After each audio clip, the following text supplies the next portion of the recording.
vous enseignera toutes choses. Il vous rappellera tout ce que je vous ai dit. Amen. Bien-aimé, le Saint-Esprit est prêt à agir. Mais c'est à nous de faire le premier pas, de l'évoquer pour qu'il puisse agir ici en ce lieu.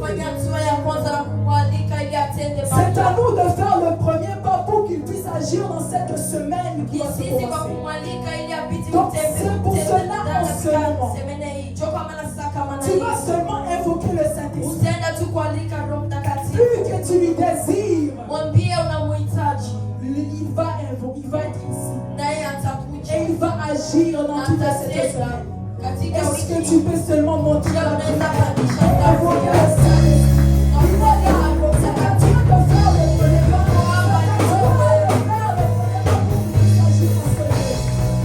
Ce que tu peux faire dans cette prière, le Saint-Esprit ne va jamais te décevoir. Le Saint-Esprit ne va jamais te trahir. Le Saint-Esprit ne va jamais te délaisser. C'est seulement à toi de lui évoquer. C'est seulement à toi de faire le premier pas et évoquer le Saint-Esprit dans ce lieu. Et ce que tu peux faire dans cette prière, plus que tu es petit, plus tu agiras, plus que tu iras, plus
tu vas demander à maman pasteur Moïse. Elle va mettre le culte de cet après-midi entre les mains de Dieu. Et elle va détruire tout plan satanique que Dieu a faire aujourd'hui. Bienvenue. Baba wa milele, Mungu wa kuita na kuitika Yesu. Tunasema tena Baba, asante katika magharibi ya siku ya leo Yahweh. Tunaendelea tena kulinua jina lako Bwana, kwa kuwa ni wewe yule jana, leo na hata milele, Mfalme. Baba, asante Baba kwa pumzi ya uhai ambao uliotujalia Bwana katika siku ya leo. Tazama magharibi ya leo Bwana, tuko mbele zako kukusanyika ili tulisifu jina lako Shama. Ndio kwa maana muda kama na huu Bwana, ibada ya leo tunaenda kuiacha ndani ya tanga mikononi mwako Baba, tukienda kuvunja na kuharibisha kila mipango yote ya mwovu shetani kwa uwezo wa jina la Yesu Kristo wa Nazareti aliye hai. Ewe yote ya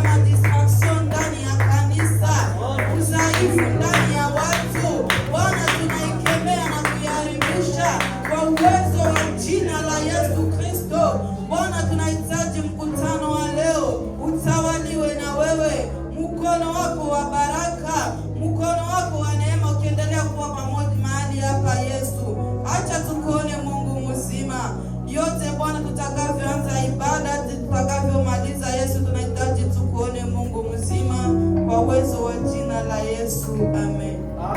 Est-ce qu'on peut acclamer le roi des rois avec la présence du roi des rois?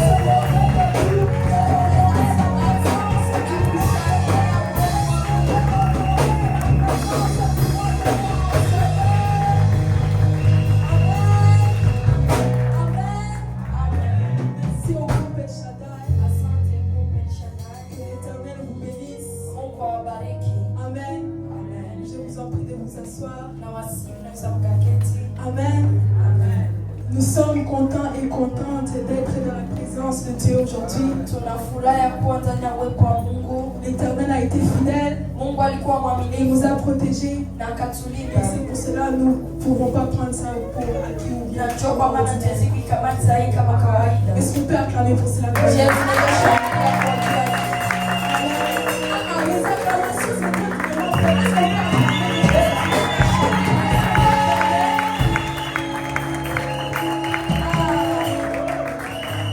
Amen.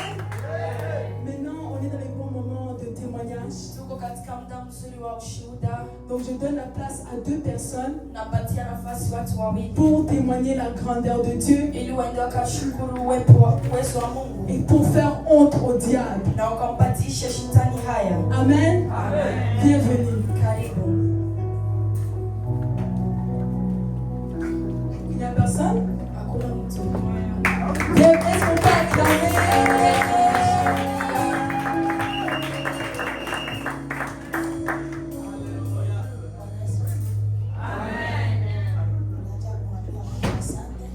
Elle veut dire merci à Dieu. C'est quelque chose qui est vraiment étonnant. Elle pense qu'aujourd'hui elle n'allait pas être ici. Comme si ça allait être aujourd'hui, il aurait eu un deuil chez elle. Les vendredis,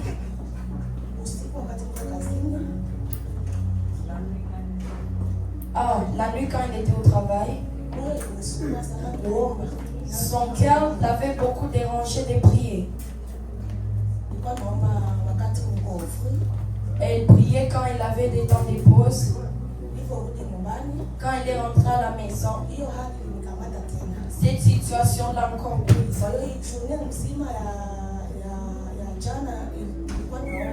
Durant toute la journée d'hier, elle était en train de prier. Elle allait travailler à 22h. Elle commence à 23h juste.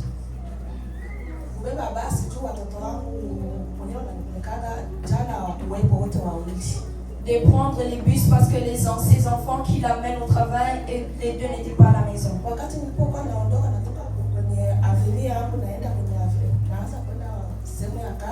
Lorsqu'elle a quitté la maison et elle allait là où au travail, elle était seule. Il n'y avait personne avec elle. À une maison, il y avait des gens venant de là.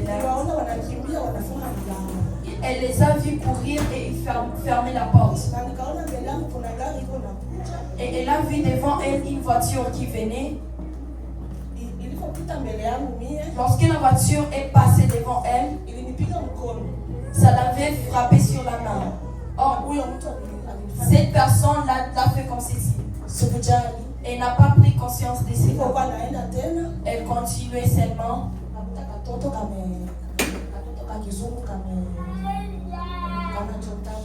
Elle a trouvé un enfant du blanc qui s'était accroupi. De 8 ans ou 9 ans. C'était la nuit. Lorsqu'elle a continué, l'enfant l'a salué. Elle n'avait pas encore regardé en bas. Lorsque l'enfant l'a demandé comment vas-tu, où est-ce que tu vas, l'enfant, elle a dit à l'enfant, je pars au travail. Lorsqu'elle a regardé en bas l'enfant avait un revolver, fusil. Pistolet, oui. L'enfant lui a dit, tu pars au travail. Elle a dit oui. Quand elle a vu cela, l'enfant jouait avec cela. Elle était déjà morte. Elle a regardé l'enfant. L'enfant juste rit. L'enfant lui a dit, tu es chanceuse. Parce qu'il y a tes 3 frères qui sont là. Elle regarde, elle voit, ils sont en deux. Mais son visage regardait, c'est comme si l'enfant voyait les gens. C'était des grandes personnes plus qu'elle. Elle voyait l'enfant soulever la tête et regarder les gens. Elle a pissé sur elle directement.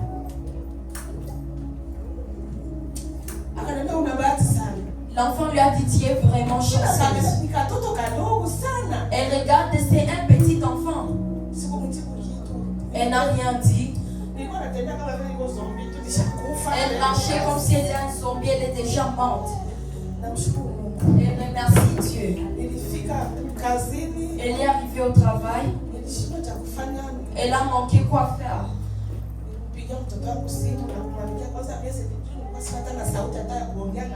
Elle a écrit un message à son enfant parce qu'elle n'arrivait même pas à parler à personne. Elle disait Dieu est grand. Après dire, tu dois défoncer Dieu avant quelque chose. Si ce n'était pas Dieu, comme si elle allait laisser ses enfants aujourd'hui orphelins. Elle remercie Dieu abondamment. Son enfant est parti, il a pris les pistolets, l'a mis dans son pantalon. Elle n'a même pas voulu regarder là où l'enfant est passé. Elle remercie beaucoup Dieu. Que Dieu soit béni. Est-ce qu'on peut acclamer pour Dieu? Bien-aimé, traverser dans ces moments difficiles comme ça, c'est pas facile. Mais avec Jésus, lui qui défend pour nous à chaque moment, à chaque instant, il ne faut pas rester calme en disant non, je ne peux pas dire cela ou bien non, je ne peux pas lui remercier. Bien-aimé, la gratitude envers Dieu apporte une clé de solution et une clé de bénédiction dans ta vie. C'est pour cela à chaque fois dans la présence de Dieu, lorsque ça vient de remercier l'Éternel, il ne faut pas prendre ça comme des choses ordinaires. Parce que tu auras, l'Éternel a déjà prévu une bénédiction pour toi. C'est pour cela chaque moment, chaque seconde à la présence de Dieu. Maintenant, c'est le bon moment d'accueillir. Et je vais demander à la personne qui est concernée d'accueillir pour le moment d'accueil. Est-ce qu'on peut acclamer? Alléluia. Alléluia. Amen, amen. Asante sana. Merci beaucoup. Muda mzuri kukaribishana. C'est le bon moment de s'accueillir. Tunashukuru Mungu kwa neema hii tena. Nous disons merci à Dieu pour ses grâces. Kwa yote ambayo anatendea watoto wake. Et pour tout ce qu'il fait pour ses enfants. Mungu wetu ni mwema. Notre Dieu est bon. Amen, amen. Amen. Tutaenda kukaribishana. On va s'accueillir. Kwa wale ambao ni mara ya kwanza kushiriki na sisi. Pour ceux que c'est la première fois d'être au milieu de nous. Tutawaomba tu wasimame. On va juste les demander de se lever. Ili tuwakaribishe. Pour les accueillir. Ikiwa ni mara ya kwanza. Si c'est ta première fois. Ingia hapa kanisani. D'entrer ici à l'église. Alléluia. Alléluia.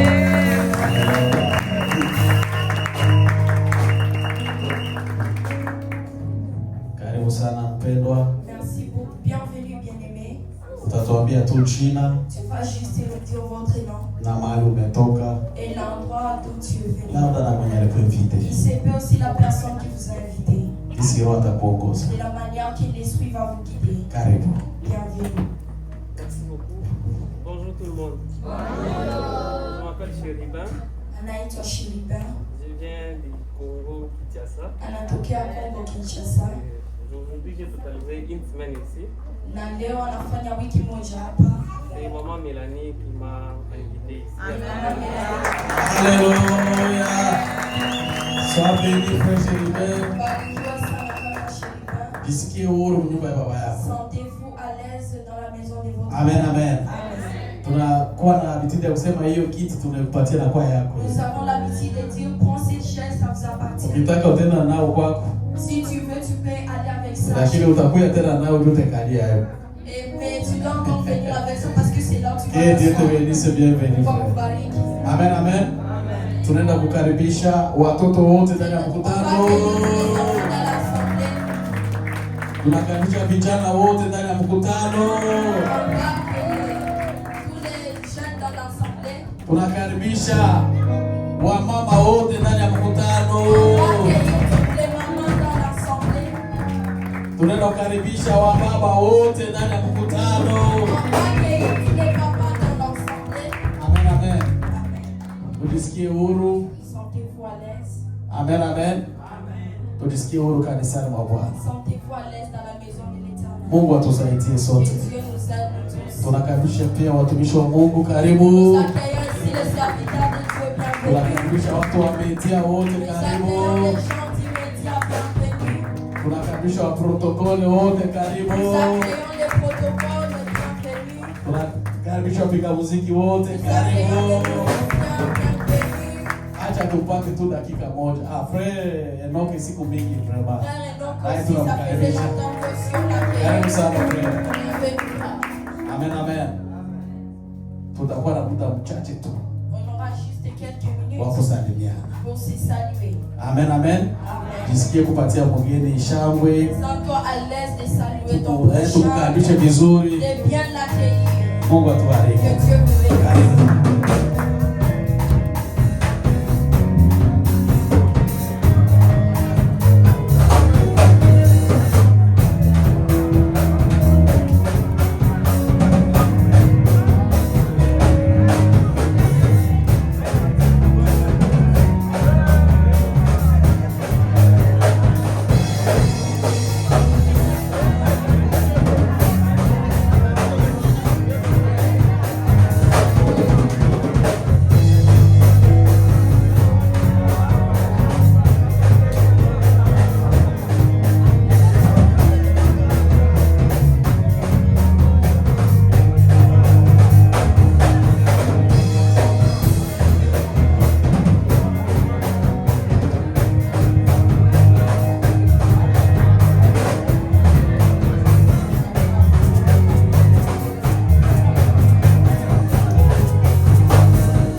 Nous avons aussi deux personnes qui vont aussi témoigner, Tuna watu wawili ambao watashuhudia mais je vais leur donner 2 minutes chaque. na wapatia dakika mbili kila mmoja. À cause du temps, Kwa sababu ya muda, j'invite le pasteur Moïse à monter ici. je vais Est-ce qu'on peut acclamer? Alléluia. Alléluia. La parole de Dieu déclare ceci dans Psaume 23. Neno la Mungu linasema katika Zaburi 23, Bwana ni kiongozi wangu, sitakosa kitu, sitapungukiwa na kitu. Alléluia. Je suis devant vous Niko mbele yenu pour témoigner la grandeur de Dieu juu ya kushuhudia ukubwa wa Mungu. pour la famille de Papa Eric et Maman Ida. Ni juu ya familia ya Baba Eric na Mama Ida. Alléluia. Ce sont nos bien-aimés Hao ni wandugu zetu qui étaient avec nous ici. ambao tulikuwa pamoja nao Ils hapa ont déménagé à Québec. na walihamia Quebec. Mais papa Eric nous a appelé. Na papa Eric akawaita Il a dit qu'ils ont raté 3 accidents là-bas. akamwambia walikosea ajali 3 ndani ya njia Alléluia. Partant vers Québec. kwa kuenda Quebec, Mais il a remercié l'église lakini akashukuru kanisa pour la prière que vous avez faite. juu ya maombi ambayo mlifanya. Alléluia. C'est pourquoi je suis ici pour dire Seigneur, merci pour la protection. Ndio kwa maana niko hapa nisema asante kwa Mungu juu ya protection. Merci que Dieu vous bénisse. Asante kwa Amen. Est-ce qu'on peut acclamer Dieu? Moi aussi inviter ma soeur David. Amen. Amen.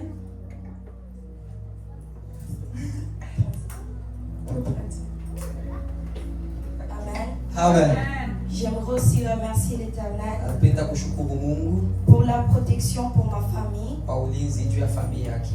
parce qu'il y a beaucoup de choses qui se sont passées durant les 2 semaines passées. Mengi sana yalipitikana kwa hii 2 semaines ilipita, Et je remercie aussi pour la santé de ma mère. na nashukuru juu ya afya ya mama yake De mzazi, voir que ma mère est encore en vie en ce kwa moment. kuona tena mzazi wake iko na pumzi leo. Parce que c'est quelque chose qui s'est passé que je ne pouvais pas comprendre. Ni kitu ambayo kilipitikana hata yeye hakuelewa. À un moment donné, j'étais en train de prier, je disais, Dieu, pourquoi que cela arrive? Ilifikia muda mmoja eko naomba eko nasema, Baba, kwa nini haya ilifika? Et ça s'est vu que le diable est passé par ma mère, de blesser ma mère. Na ilionekana ke shetani alipitia juu ya kumblese mama wake, Parce qu'elle est la personne qui était la plus proche de moi. parce que ni mtu ambaye iko wa karibu sana kwake. À un moment donné, j'étais en train de pleurer, puis je l'ai appelée, elle était à Ilifikia l'hôpital. muda mmoja alianza kulia na akamuita J'ai dit, maman, moi je ne peux pas y arriver. na akasema, mama, siwezi kufanya. C'est beaucoup de choses qui se passent juste en quelques temps. Ni vitu mingi vinafanyika muda kidogo. Elle était dans des blessures, Alikuwa kabisa maumivu ya mais kidonda, elle m'a juste dit, pourquoi tu es en train de pleurer? na akamwambia, kwa nini umelia? Toi, tu ne sais pas ce que tes larmes signifient devant Dieu. Haujue nini machozi yako unasignifie mbele ya Mungu? Pourquoi tu es en train de donner la victoire au diable? Kwa nini Pourtant, unampatia shetani ushindi? voilà pourquoi je me tiens devant vous. Ndio kwa maana nasimama mbele yetu De leo. dire merci à Dieu pour tout ce qu'il continue à faire pour ma famille. Sema Mungu asante kwa katika familia yako. Asante. Amen. Est-ce qu'on peut acclamer pour la grandeur de Dieu? Vos acclamations sont bonnes. Est-ce qu'on peut acclamer pour la grandeur de Dieu?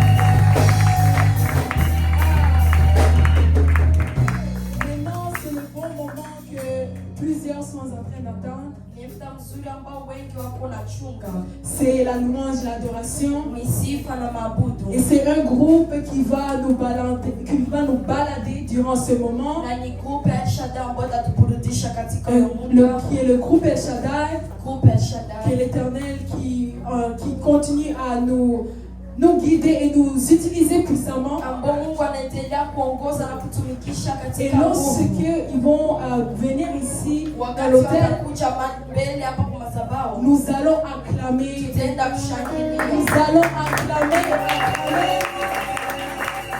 Et non seulement il y aura la louange et l'adoration, Sio tu juu ya sifa na maabudu, il y aura aussi les offrandes. Nous allons donner les offrandes en même temps. tutaenda pia kutoa sadaka. Donc si vous avez votre offrande Kama prête, uko na sadaka yako iko tayari, vous pouvez donner et mettre cela dans le panier. utaenda kutia hiyo ndani ya Et kitunga, aussi nous donnons cela aussi par Interact. na tunaitoa hiyo katika Interact. Je ne sais pas si on peut aussi le mettre dans l'écran, juste ici. Sijui kama wataitia kwa ekran yako. Amen. Et pour l'honneur de Dieu, est-ce qu'on peut juste se lever debout? Na juu ya heshima ya Mungu, je, tunaweza kusimama? Amen. Est-ce qu'on peut acclamer pour Dieu? Je, tunaweza shangilia? Amen, amen. Est-ce qu'on peut s'élever si Dieu nous a donné la santé Tunaweza d'être simama ici? kama Mungu atupatia tena santia kwa mali hapa. Amen. Amen. La chanson qu'on va chanter, Nyimbo ambayo tutaimba ça dit inasema uhimidiwe Bwana wa mabwana. sois glorifié Dieu. Parce que si on regarde combien de choses que Dieu continue à faire dans nos familles, dans Kwa notre sababu vie, tukiangalia mambo ambayo Mungu anatenda ndani ya familia zetu na même si on maisha yetu, commence à lui remercier, ça ne sera pas suffisant. hata tukianza kumusifu haitatosha. Mais j'aimerais que tu puisses le faire à travers cette chanson Ningependa ifanye kupitia nyimbo et aussi la danse. na kucheza Que yako. Dieu vous bénisse. Mungu awabariki.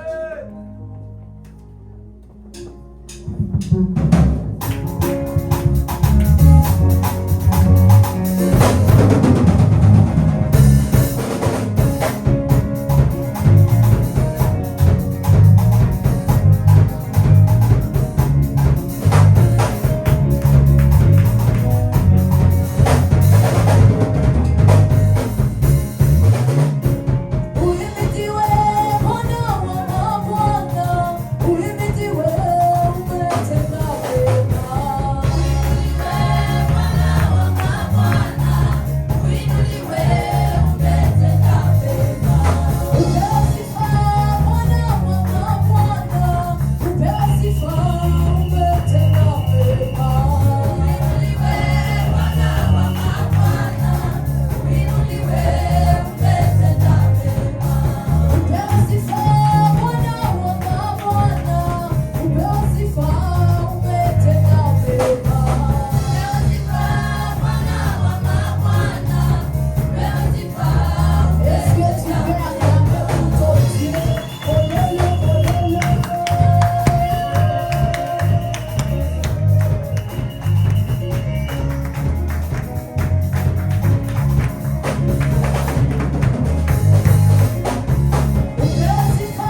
Asikii kama kuna furaha ya Mungu mahali Est-ce hapa. qu'on peut encore danser juste un peu?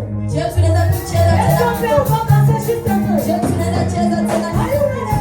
Uko tayari? Are you ready? Tous les gars.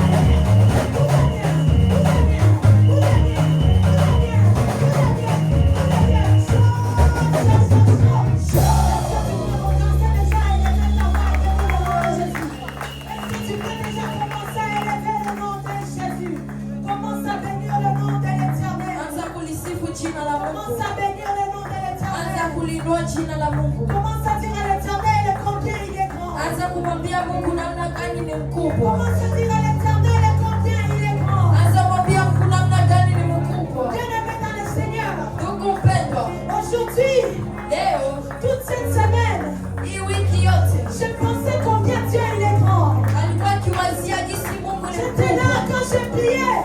Alikuwa hapa naomba, Même si j'avais d'autres requêtes à part, hata kama alikuwa na mahitaji je mengine, ressentais seulement l'adoration. alikuwa tu anasikia J'avais maabudu, seulement envie d'adorer alikuwa tu l'Éternel. anataka Je ne kumwabudu sais pas Mungu. pourquoi, Ajui jua nini, je ne sais pas pour toi, ajui juu yako, mais moi je vais adorer mon Dieu. ili mimi nitamsifu Mungu Parce wangu. que le privilège qu'il m'a donné aujourd'hui, Kwa sababu privilege anipatia ce n'est leo pas seulement me réveiller. sio tu ya kuamka, Parce que même les païens se réveillent. kwa sababu hata wapagani wanaamka, Ce n'est pas seulement marcher. sio tu Parce kusimama que les païens kutembea, marchent aussi. kwa sababu Ce wapagani n'est pas seulement wanatembea, parler. sio tu Parce que les kuongea, païens kwa parlent sababu aussi. wapagani wanaongea Mais pia. pour les privilèges que Dieu m'a accordés, c'est à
ceci auprès de l'Éternel.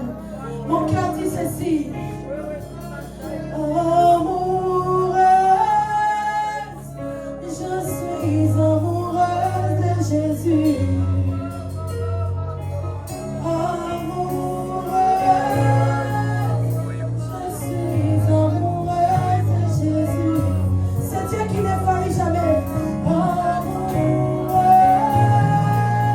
je suis amoureuse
Est-ce qu'on peut acclamer pour Jésus? Je vous ai Amen. Maintenant, c'est le bon moment d'écouter nos chorales, les chants des chorales. ni muda mzuri wa kusikia nyimbo ya makwaya. En premier, nous allons écouter les chants de les anges et aussi la voix de Dieu qui va suivre. Tutaanza kusikia nyimbo ya malaika afu sauti ya Mungu itafuatisha. Et comme je l'ai dit tout à l'heure, Nandisi alisema nous allons continuer à donner nos offrandes à Jésus. endelea kutoa sadaka zetu. Amen. Amen. Bienvenue les anges. Est-ce qu'on peut acclamer, les encourager? Est-ce qu'on peut acclamer les anges?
yajifanya kuwa mkubwa.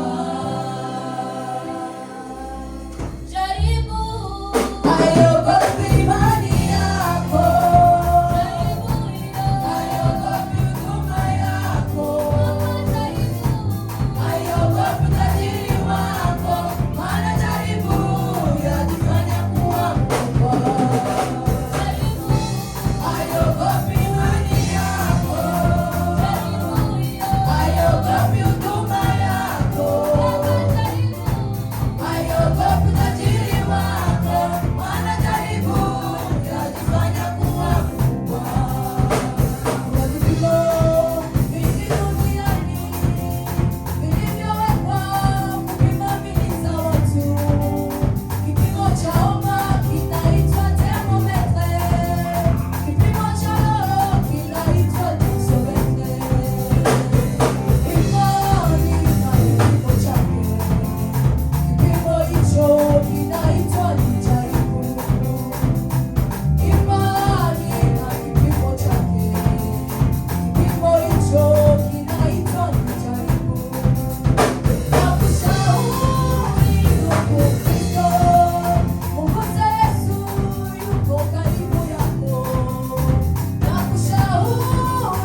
peut acclamer pour nos chorales?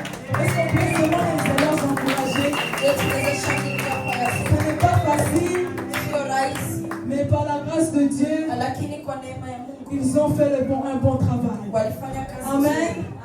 Maintenant, c'est le bon moment d'écouter les annonces. La personne qui va aussi nous donner les annonces va aussi prier pour les offrandes et aussi va prier pour le prédicateur de cet après-midi. Est-ce qu'on peut acclamer?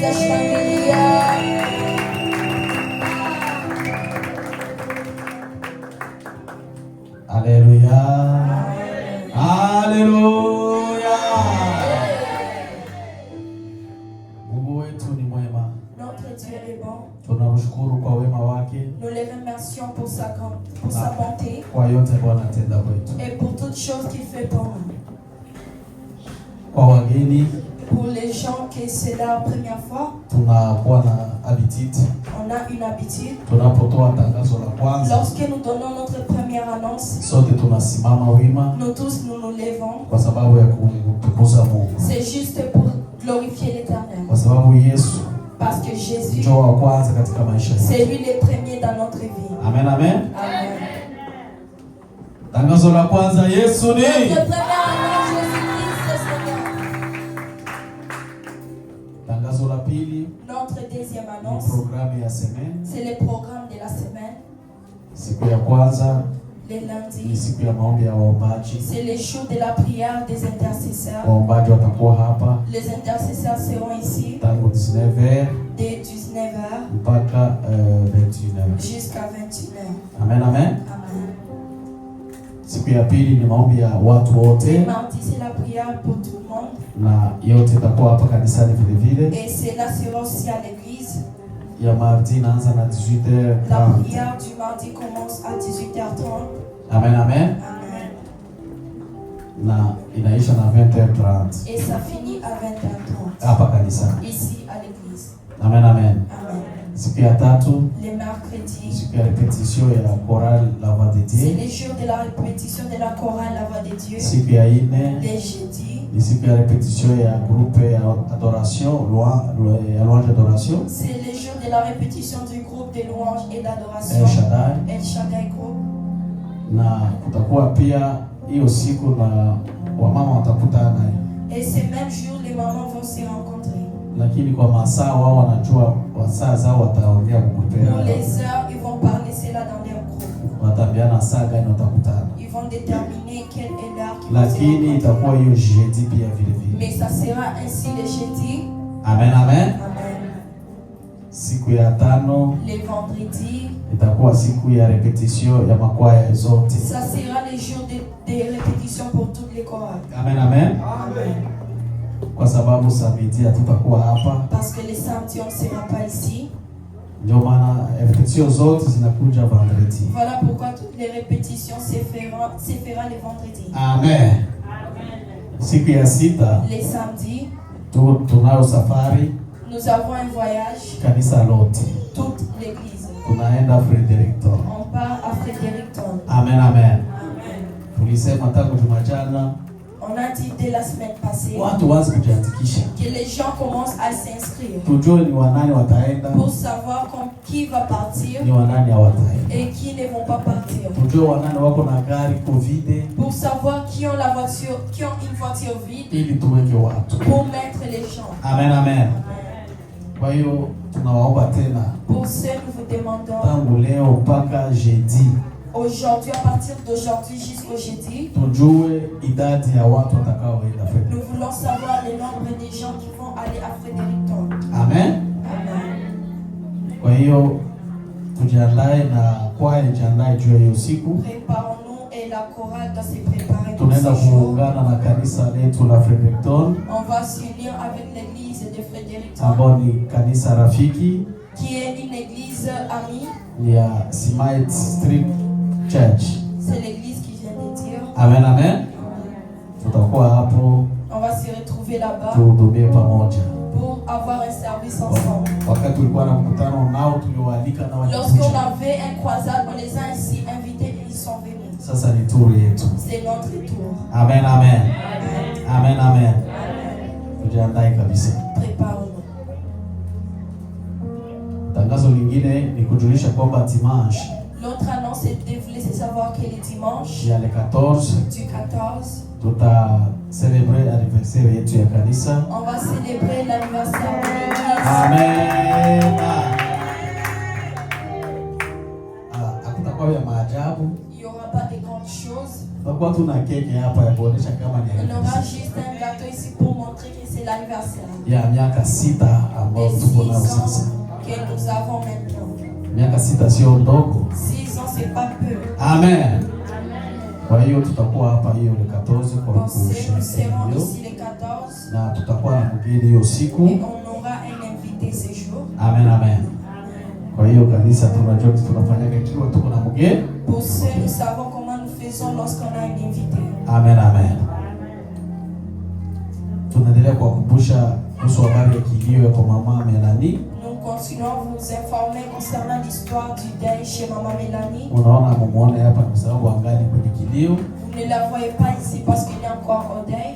na anawaza labda watazika sasa le 13. Elle pense qu'ils vont enterrer les 13. Hawayajua mzuri lakini Ils ne sont pas encore anawaza hivyo. certains, mais elle pense. Amen, amen. Kwa hiyo kanisa Pour ce, l'église, tunaendelea kuwakumbusha tu nous continuons à vous rappeler kwenda kumuona, d'aller la voir. lakini kama kanisa Mais comme église, unajua kitu tunafanyaka ikiwa mtu iko na kilio. vous savez comment nous faisons lorsqu'une personne a un deuil. Mwenye iko na 5, Pour une personne qui a mwenye iko 5, na 1, pour une personne qui a mwenye iko na 1, 10, pour une personne qui a 10, tunachangia pamoja nous allons mélanger cela ili twende kumwomboleza. pour aller la consoler. Amen, amen. Kwa hiyo shughuli hiyo inaendelea. Donc ce deuil continue. Amen. Ni hiyo matangazo tulikuwa nayo. C'est les annonces que nous avons. Kwa mwisho nafikiri nitaenda kukaribisha wageni wamefika nyuma. Pour finir, je vais accueillir les invités qui sont venus un peu en retard. Amen, amen. Amen. Tuna mgeni mmoja hapa, siku mingi hatukumuona. On a un invité, ça faisait longtemps qu'on ne le voyait Hata pas. kama nenda zipichika kule nyuma kitu Même tutamkaribisha. si la personne va se cacher. Haleluya. Ndugu yetu Yanike Notre frère Yannick, alienda fanya harusi. il est parti faire le Na mariage. sasa arudi. Et bien, Karibu tena bwana. Hatukuona kama bado sogea hapa mbele. Meko mata.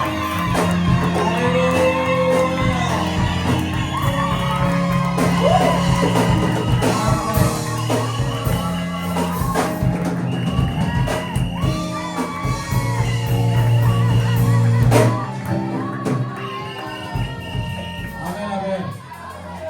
Unaona mambo? on voit les choses. Anapenda badilika kidogo. Elle a changé. Na bado. Mungu akubariki sana. Dieu te bénisse. Amefanya safari ndefu Il a fait un long voyage. pamoja na mama Riziki atusindikiza Et karibu maman, tena mama. c'est qui nous l'a fait. Amekuwa hapo Kampala, amefanya harusi yake Il hapo dit à Kampala, il a fait son mariage. na amerudi Et salama. il est retourné en paix. Tunamshukuru Mungu. Nous remercions. Karibu tena. Bienvenue.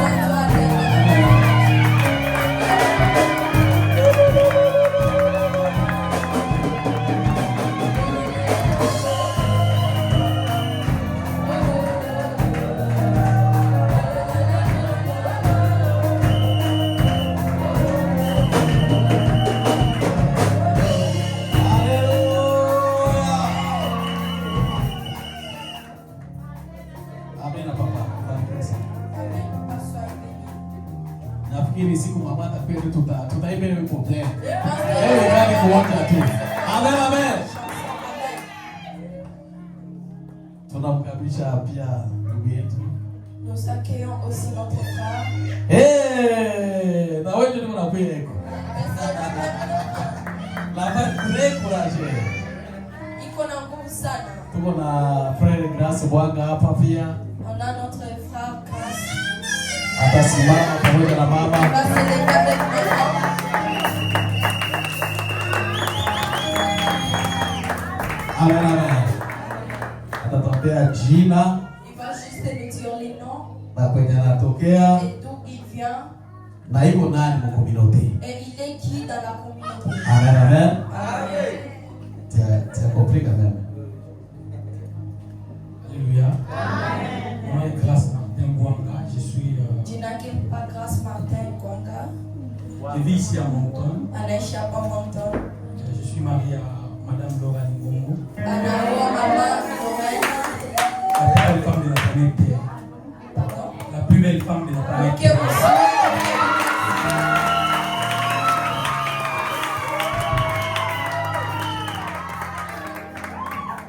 Je suis chrétien. Je crois en Seigneur Jésus-Christ comme Seigneur et Sauveur. Yesu Kristo kama Mwokozi. Marié à une seule femme. Anaoa mwanamke mmoja. Et père de famille, voici mon aîné, il s'appelle. Baba familia mtoto wake wa kwanza. Anasahau kitu kimoja. Il a oublié une chose. Yeye pia secrétaire wa communauté congolaise. C'est lui le secrétaire. Karibu sana. Ndio karibu yake wapatie kajabu kamzuri pale. Ndio karibu yake wao wapatie kajabu kamzuri.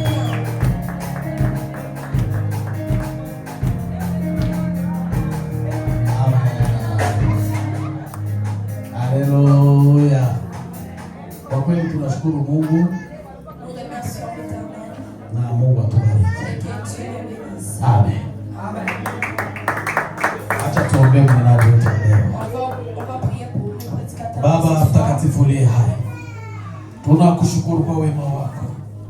Tunakuja mbele yako tukiombea mtoto wako ambaye umeandaa siku ya leo. Acha mubariki.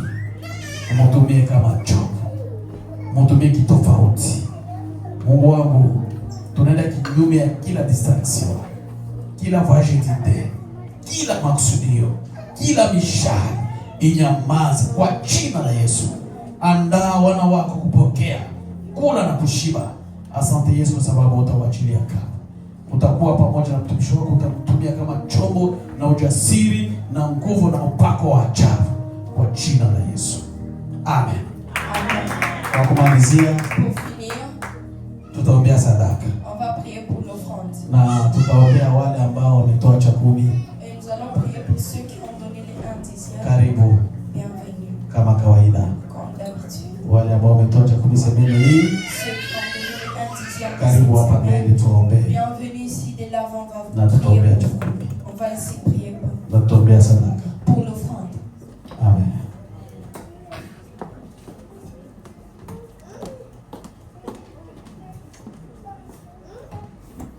Mtakatifu Mungu wetu wa ajabu, tunainua watoto wako ambao wametoa 1 dixième yao siku ya leo. Acha uwabariki. Bariki kazi zao. Bariki maisha yao yote ya kiroho kama vile ya kimwili. Uwatendee mema kwa sababu wanatimiza ahadi yako. Mungu usiwaachilie kamwe. Uwaprotege. Uwalinde na mabaya yote. Uwalinde na kila maksudio. Uwalinde na kila hewa kwa jina la Yesu. Hata waendelee kubarikiwa mpaka washangae. Neema yako iwe nao daima kwa jina la Yesu. Amen. Tunaombea sadaka Baba, ubariki. Bariki watoto wako ambao wametoa. Bariki mifuko yao.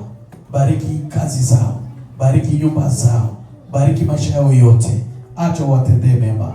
Tunaomba Baba, kazi ambayo sadaka itakayoifanya barikiwe na wewe kwa jina la Yesu. Amen. Est-ce qu'on peut acclamer? Est-ce qu'on peut accueillir le prédicateur?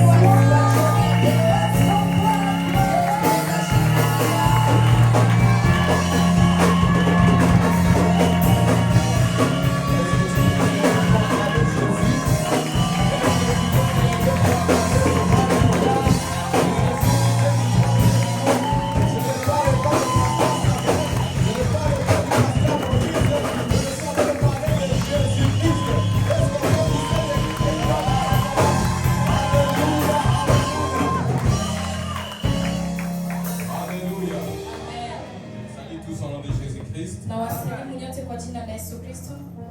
Nous sommes dans la joie d'être dans la présence de Dieu. Nafikiri tuko na furaha kuwa ndani ya uwepo wa Mungu. C'est un beau jour que Dieu nous a bénis avec la pluie.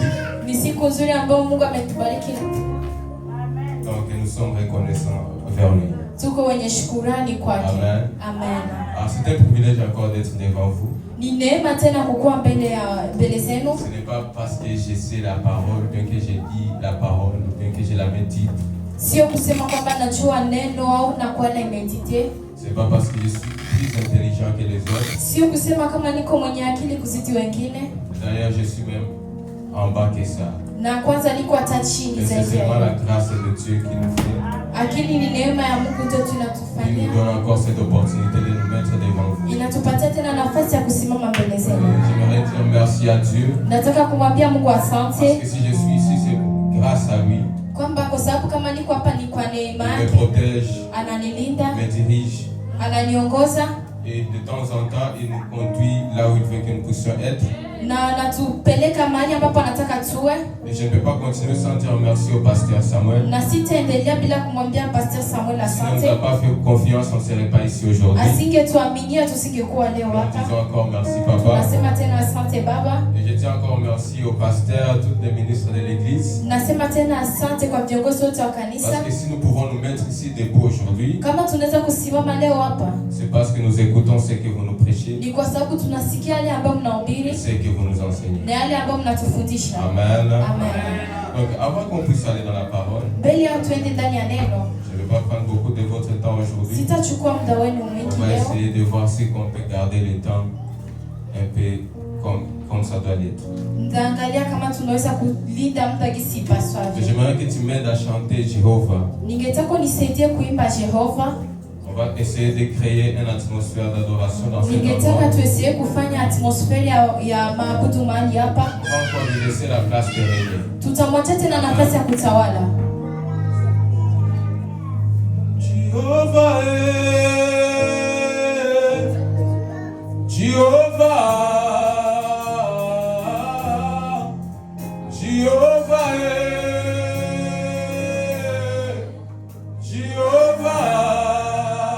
Jéhovah, Jéhovah, tu es élevé, Jéhovah, Jéhovah, Jéhovah, oh Jéhovah, Jéhovah, Jéhovah, Jéhovah, oh Jéhovah.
aujourd'hui. Tutaenda ndani ya neno la leo. Aujourd'hui, nous allons parler sur les bénéfices d'accomplissement de la volonté de Dieu. Leo tutaongelea benefisi ya kutendeka ya neno la Mungu. On va voir ce qui arrive à l'homme lorsqu'il se donne à faire ce qui est de la volonté de Dieu. Tutaona yale ambayo yanamtokea mwanadamu wakati anajitoa kufanya mapenzi ya Nous Mungu. allons voir quelques conséquences qui arrivent à l'homme lorsqu'il ne fait pas ce que la parole de Dieu est en train de lui dire de faire. Tutaona matokeo ambayo yanatokea wakati mwanadamu afanya yale ambayo neno la Mungu linamwambia Sans afanye. plus tarder, nous allons lire. Bila kukawia tutaenda On kusoma. va lire un peu, ça ne sera pas trop d'écriture. Haitakuwa maandiko mengi. Nous allons lire la première partie et puis nous allons nous asseoir. Tutasoma parti ya kwanza na tutaketi Et puis on va continuer avec les autres. na tutaendelea. Alors nous sommes dans Nombre 25, Tuko ndani ya Hesabu 25 6 à 13. 6:13. Nombre 25, Hesabu 25 6 à 13. 6 mpaka 13. On peut se mettre debout pour lire la parole de Dieu. Tunaweza tukasimama tusome neno la Mungu. J'ai lu au nom de Jésus. Et voici un homme des enfants d'Israël vint et amena vers ses frères une Madianite, sous les yeux de Moïse et sous les yeux de toute l'assemblée des enfants d'Israël, tandis qu'il pleurait à l'entrée de la tente d'assignation. À cette vue, Phiné, fils d'Éléazar, fils du sacrificateur Aaron, s'éleva du milieu de l'assemblée et prit une lance dans sa main. Il suivit l'homme d'Israël dans sa tente et il les perça les deux, l'homme d'Israël, puis la femme par le bas-ventre. Et la plaie s'arrêta parmi les enfants d'Israël. Il y eut 24 000 qui moururent de la plaie. L'Éternel parla à Moïse et dit: Phiné, fils d'Éléazar, fils du sacrificateur Aaron, a détourné ma fureur de dessus les enfants d'Israël, parce qu'il a été animé de mon zèle au milieu d'eux. Et je n'ai point dans ma colère consumé les enfants d'Israël. C'est pourquoi tu diras que je traite avec lui une alliance d'épée. Ça sera pour lui et pour sa postérité après lui l'alliance d'un sacerdoce perpétuel, parce qu'il a été zélé pour son Dieu et qu'il a fait l'expiation pour les enfants d'Israël. Amen. On peut s'asseoir. Amen. On va aussi ouvrir celui qui l'a dans Nombre 20. Na tutaenda kufungua Hesabu 20 le verset 7 à 12. 7:12. Ok, Nombre 20, le verset 7 à 12. Hesabu 20 7 mpaka 12. Celui qui l'a peut le dire pour nous. Amen. Yahweh parla à Moïse en disant: Prends la verge et convoque l'assemblée, toi et Aaron ton frère. Vous parlerez en leur présence au rocher et il donnera son eau. Ensuite tu leur feras sortir de l'eau du rocher et tu donneras à boire à l'assemblée et à leur bétail. Moïse prit la verge qui était devant Yahweh comme il lui avait ordonné. Moïse et Aaron convoquèrent l'assemblée devant le rocher et il leur dit: Écoutez donc, rebelles, est-ce de ce rocher que nous vous ferons sortir de l'eau? Puis Moïse leva sa main et frappa 2 fois le rocher avec sa verge, et il en sortit des eaux en abondance. L'assemblée but et leur bétail aussi. Alors Yahweh dit à Moïse et à Aaron: Parce que vous n'avez pas cru en moi pour me sanctifier aux yeux des enfants d'Israël, à cause de cela, vous ne ferez pas entrer cette assemblée dans le pays que je lui ai donné à vous. Amen. Est-ce qu'on peut acclamer la parole de Dieu? Amen. Alors aujourd'hui, nous sommes en train de parler sur la volonté de Dieu. Mais sur les bénéfices maintenant, quand nous allons parler plus. Ici, nous sommes en train de voir l'histoire des enfants d'Israël avec Moïse. En fait, Dieu les avait donné la promesse d'arriver dans le pays qu'il les avait promis. Et au travers de leur chemin, ils ont passé à travers beaucoup de choses. Et nous voyons parfois ils sortaient de la volonté de l'Éternel. Na tunaona kuna saa walienda kinyume na mapenzi ya Mungu. Parfois ils faisaient des choses qui mettaient Dieu en colère. Na saa zingine walikuwa wanafanya mambo ambayo yalikuwa yanamkasirikisha Mungu. Mais Dieu avait mis un homme devant eux. Lakini Mungu alikuwa alitia mwanadamu mbele yao. Et cet homme, il est tellement populaire. Na huyo mtu anajulikana sana. Et aujourd'hui, moi aussi, j'ai la grâce même de porter son nom. Hata na mimi leo niko na neema ya kubeba jina. Cet homme s'appelle Moïse. Anaitwa Musa. Alors ne dis pas il a choisi Moïse parce qu'il s'appelle Moïse. Usijui kwamba alisema anachagua Musa kwa sababu na yeye. Peut-être que j'ai cherché ton nom dans la Bible, je n'ai pas trouvé. Ingawa nitafuta jina lako ndani ya Biblia na peut-être j'allais parler bon, je vois déjà mon frère là. Inawezekana angeongelea Haruni. Ah ben non, lui on va lui parler. Yeye kwa hapa tutamwongelea. Je n'ai pas vu bon, je sais pas, Eveline. Akuona Eveline. Mais aujourd'hui, permettez-moi d'utiliser l'exemple de Moïse. Lakini leo mniruhusu Ce n'est nitumie pas parce mfano wa que c'est mon Musa. nom que je parle. Sio kwa sababu ni jina langu ndio naongelea. Amen. C'est le message que j'ai dit. Ni ujumbe ambao Mungu alinipa. Amen. Amen. Alors ici nous sommes en train de voir Moïse avec les enfants d'Israël. Hapa tuko tunaona Musa pamoja na watoto wa Israeli. Permettez-moi de commencer avec vous, de vous parler les conséquences ou bien la conséquence. Niruhusu niwaongelee matokeo. Des choses qui arrivent ou bien cette conséquence lorsqu'on ne respecte pas la parole de l'Éternel. Matokeo ambayo inatokea wakati hatuheshimu neno la Mungu. Alors ici nous sommes entrés sur les eaux de Meriba. Meriba c'est un endroit, mais ce sont juste. Tuko tunaona nafasi ambayo inaitwa Meriba. Ce sont les eaux de Meriba. Ni maji ya Meriba. Yes. Alors les enfants d'Israël, ils arrivaient à ce point-là. Na watoto wa Israeli walikuwa wanafikia hiyo Ils ont nafasi. commencé à se lamenter. Wakaanza kujilamante. Ils ont commencé à parler à Moïse n'importe comment. Wakaanza muongelesha Ils lui Moïse. disent, tu nous as amenés à cet endroit pour que nous puissions mourir avec la soif. Wakaambia ulituleta hapa nafasi ili tukufe na Parce que kiu. l'endroit où ils étaient, ils n'avaient pas d'eau à Kwa sababu boire. mafasi wa papa walikuwa pakukua maji ya kunywa. Alors nous voyons Moïse et Aaron, Tunaona Musa na Haruni ils se sont mis ensemble, ils sont montés. wakajitia pamoja wakapanda. Ils sont partis pour demander à l'Éternel qu'est-ce qu'ils devaient faire. Wakaenda wakamuuliza Mungu nini tunapaswa kufanya. Parce que Moïse ne pouvait pas faire quelque chose si que l'Éternel ne lui a pas parlé. Kwa sababu Musa singeweza kufanya kitu kama Mungu asingemuongelesha. Maintenant, quelle est cette conséquence, ces conséquences qui arrivent lorsqu'on ne marche pas selon la parole de Dieu? Ni matokeo gani ambayo inatokea wakati hatutembei sawasawa na neno la Mungu? Ils sont en train de voir Aaron et Moïse qui montent pour parler à l'Éternel. Hapa tuko tunaona Haruni na Musa ambao walipanda ili wamuongeleshe Mungu. Et Dieu les avait tellement parlé. Na Mungu aliwaongelesha. Et Dieu les avait donné un ordre qui était simple. Na Mungu akawapatia maagizo ambayo ilikuwa kawaida. Dieu lui a dit, Mungu akamwambia, prends la verge et convoque l'assemblée, toi et ton frère Aaron. Chukua fimbo na uite mkutano wewe na kaka yako. Et puis ici c'est là où il a mis le point. Il a dit, vous parlerez à leur présence au rocher. Na akawaambia mtaongea wakati wako hapo, mtaongea na mwamba. Et il donnera ses eaux. Na itatoa maji. C'est ce que Dieu les avait donné. Ndio Mungu aliwapatia. Amen. Amen. Mais lorsqu'on descend, lakini wakati tunashuka, nous voyons que Moïse et Aaron, ils ont fait ce que l'Éternel les avait demandé. Tunaona kama Haruni na Musa walifanya. Il est parti, il a pris sa verge. Alienda akachukua fimbo. Il est parti avec son frère Aaron. Akaenda na kaka yake Haruni. Il a appelé l'assemblée. Akaita mkutano. Mais lakini Moïse a fait quelque chose que Dieu ne lui avait pas demandé de faire. Musa alifanya kitu ambacho Mungu hakumuomba. Dieu lui demande de parler. Mungu alimuomba aongee. Lui il part, il frappe le rocher. Yeye akaenda akapiga mwamba.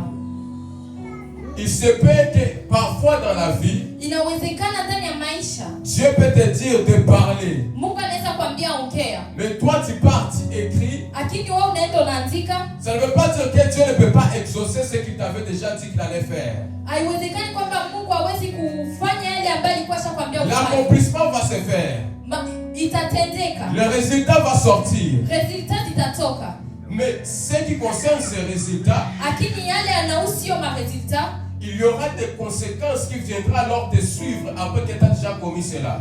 Patakuwa matokeo ambayo yatakuja kufuata bado ushafanya hiyo. Pourquoi est-ce que Moïse frappe le rocher au lieu de parler au rocher? Kwa nini Musa alipiga mwamba baada ya kuongelesha mwamba? Lorsqu'il arrive devant les enfants d'Israël, wakati alifika mbele watoto wa Israeli avec le message de Dieu, na ujumbe wa Mungu. peut-être qu'il a trouvé encore les enfants d'Israël en train de se lamenter. Inawezekana pia alikutana tena watoto wa Israeli wakijidoga. Et lui, il voyait que je viens de parler à l'Éternel. Na yeye aliona na maisha kuongea na Comment Mungu. est-ce que ce peuple continue toujours à se lamenter? Jinsi gani hii taifa inaendelea na kujidoga? Il s'est mis en colère. Akasikia hasira. Et lorsqu'on se met en colère, Na wakati unakuwa na hasira, il est difficile d'accomplir la parole de l'Éternel. ni vigumu utende neno la Mungu. Parce que c'était pour but, le diable avait pour but de distraire Moïse, Shetani alikuwa anataka amsubalishe Musa afin qu'il ne puisse pas accomplir ce que Dieu lui avait dit de ili faire. asipati kufanya yale ambayo Mungu alimwambia. Et moi je me demande, est-ce qu'Aaron n'était pas là? Na mimi najiuliza, eske Aruni hakukuwa hapo? Il ne pouvait pas lui rappeler, Dieu n'a pas dit de frapper. Asingemkumbusha na mwambia Mungu akusema tupige. Mais parfois, Lakini wakati le ingine diable fera en sorte que toi et ton compagnon, Shetani atafanya wewe na msindikizaji wako, vous tous vous puissiez être attrapés par une forme de distraction, nyinyi wote mkamtike na kusubaa afin de ne pas accomplir la parole de Dieu. ili msifanye neno la Mungu. Beaucoup de gens ici, ils ont la parole de Dieu. Watu wengi hapo wako na neno la Mungu. Lorsque je parle de la parole de Dieu, je ne suis pas en train de parler des Écritures. Wakati naongelea neno la Mungu siongelei maandiko. Il y a quelques ordonnances que Dieu t'avait données, Pako maordonansi ambayo Mungu mais alikupa. avec le temps, comme le temps passe, Akili na jinsi muda unapita avec la foule que tu es avec, na groupe yenye uko nayo, tu commences à oublier les détails qui sont dans ces messages, dans ces paroles. unaanza kusahau maagizo ambayo iko ndani ya hiyo Le ujumbe. but de parler au rocher, c'était qu'il puisse donner de l'eau. Musa alipaswa kuongea na mwamba ili ipate kutoa maji. Mais il devait payer attention à faire ce que Dieu lui avait parlé, à faire ces petits détails. Lakini angepaswa kufanya angalisho ili afanye hayo maagizo Alors, kwa beaucoup de nous, on a cette habitude de prendre le résumé du message au lieu de prendre le message entier. wengi kati yetu tunakamata resume ya message kuliko kukamata message yote. Toute chose dans un message est importante. Kila kitu ndani ya ujumbe ni cha maana. Si que Dieu est en train de parler, il a dit point. Kama Mungu aliongea kati ya point, Ça veut dire qu'il ne faut pas remplacer le point par la virgule. inamaanisha usiremplacer les points na virgule. Alors, beaucoup de nous recevons de la part de Dieu une parole. Wengi kati yetu tunapata neno kutoka kwa Mungu, Mais c'est difficile de l'accomplir selon qu'il a prononcé. lakini ni vigumu kuitenda sawasawa na jinsi Mungu alisema. Oui, nous voulons voir l'eau. Ndio tunataka maji. Mais est-ce que nous avons parlé ou nous avons frappé le rocher? Eske tuliongea au tulipiga mwamba? Oui, l'eau va sortir. Kweli maji itatoka. Mais est-ce qu'on a respecté le contexte que Dieu était en train de dire? Eske tulirespekte ile ambayo Mungu amesema? Parce que la première fois, il avait utilisé la verge, il a tapé. Kwa sababu ya mara kwanza alitumikisha fimbo, alipiga. Et l'autre fois, nous voyons, il étendit, il y a les eaux qui se... Comment on dit? C'est quoi le mot? Ça se divise. Divise. Les eaux se divisent. Maji yakagawanyika. Il faisait tellement ce que Dieu lui disait. Alikuwa akifanya yale ambayo Mungu Mais ce temps, je anamwambia. me demande, pourquoi Moïse, tu n'as pas fait ce que Dieu t'a dit? Lakini hivi najiuliza, kwa nini Musa kufanya yale ambayo Mungu alikwambia? Ce n'est pas chaque jour que nous devons utiliser l'instrument que nous avons dans notre main. Sio kila siku ambayo tunatumikisha kile ambacho tuko nacho kwenye mkono. Oui, Dieu avait parlé à Moïse, il dit, tiens quoi dans la main? Mungu alimwongelesha Musa akamwambia uko na nini Il kwenye avait mkono la wako? verge. Alikuwa na Mais fimbo. dans ce point-là, il n'avait pas besoin d'utiliser la verge. Lakini hiyo wakati hakukuwa anahitaji fimbo. Il fallait que la parole soit annoncée. Ilibidi neno litoke.